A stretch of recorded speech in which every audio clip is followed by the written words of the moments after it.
এই বিক্ষোভ সমাবেশের সম্মানিত সভাপতি, অন্যান্য অতিথিবৃন্দ, সমবেত ভাইয়েরা, খেলাফত মজলিসের অবস্থান পরিষ্কার। আমরা এক নম্বর কথা বলতে চাই, ভারতে যে বিতর্কিত ওয়াকফ বিল, যেটা এখন সুপ্রিম কোর্ট থেকে স্থগিত করা হয়েছে, আমরা এটার বাতিল চাই।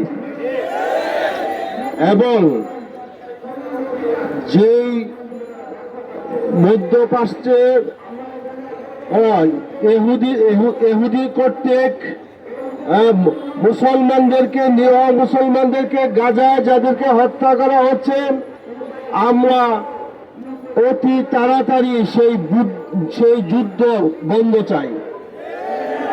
তৃতীয় কথা হলো, বাংলাদেশে মাননীয় প্রধান উপদেষ্টা 11টি সংস্কার কমিশন গঠন করা হয়েছে।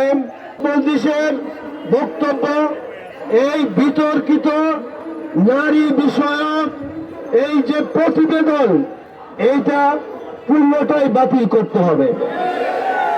এবং সেখানে বলা হয়েছে যে ইসলামের মিরাসের বন্টনের দ্বারাতে নারীদের সাথে বৈষম্য হয়েছে, বরং এটা কোরআন বিরোধী, ইসলাম বিরোধী, ধর্ম বিরোধী। কোরআন বৈষম্য করে নাই, এটা আমরা বক্তব্য বিভিন্ন জায়গায় দিয়েছি।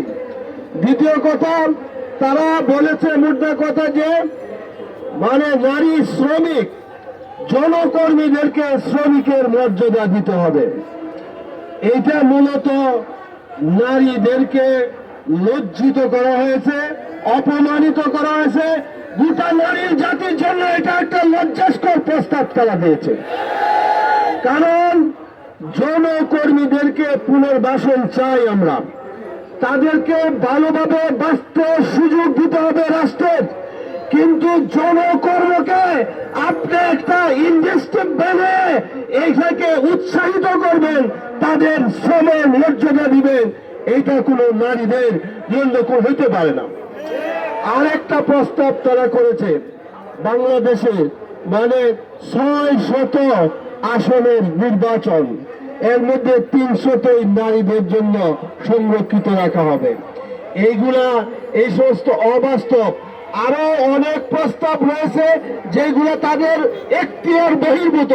তারা এখতিয়ার বহির্ভূত অনেক কথা বলেছে। প্রায় 433 পৃষ্ঠার একটা বিশাল প্রতিবেদন তারা তৈরি করেছে। এই জন্য খেলাফত মজলিস মনে করে দেশের স্বার্থে, জনগণের স্বার্থে, ইসলামের স্বার্থে, নারীদের স্বার্থে এই প্রতিবেদন বাতিল করতে হবে, এই কমিশন সম্পূর্ণ প্রত্যাহার করতে হবে। সংগ্রামী জনতা,